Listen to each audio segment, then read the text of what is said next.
अस्सलाम वालेकुम। आज हम अपने किचन में बना रहे हैं चिकन और आलू के कबाब। इसके लिए हमने ये 300 ग्राम आलू लिए हैं और अब हम इसमें डालेंगे 1 पाव उबली हुई रेशा की हुई चिकन। इसको हमने उबाल लिया है, आलू भी उबले हुए हैं। और इसमें हम डालेंगे नमक हस्बे जायका, काली मिर्च हाफ टी स्पून, गरम मसाला पाउडर हाफ टी स्पून, कुटी हुई लाल मिर्च 1 टी स्पून, क्रश की हुई हरी मिर्चें 5 अदद,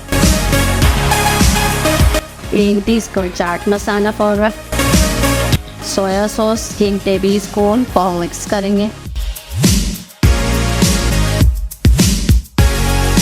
हम इसमें डाल रहे हैं 1 teaspoon chicken powder, 2 tablespoon पुदीना और आधी प्याज सैलियन जिसको मैंने चॉप कर लिया है। बड़ी गैस थी तो इसलिए मैंने आधी लिया, आपके पास छोटी हो तो 1 डाल रहे हैं। हमारा मिक्सचर तैयार है। अब हम इसके कबाब बनाएंगे।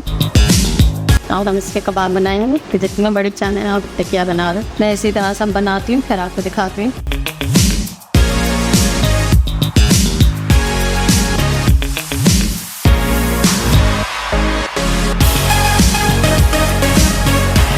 ये देखें, ये मैंने कबाब बना लिए हैं। अब हमने अंडे में करके तलेंगे। ऑयल मैंने गर्म कर लिया है और अंडे की फेंट ली हैं। अंडे आप अपने हिसाब से ले लें, 2-3 सेकंड से हो गया फ्राई। अब मैं इसको निकाल लूँगी, गोल्डन हो जाए तो आप निकालिए। मैं इसी तरह सब कबाब बना लेती हूँ, फिर दिखाती हूँ आपको।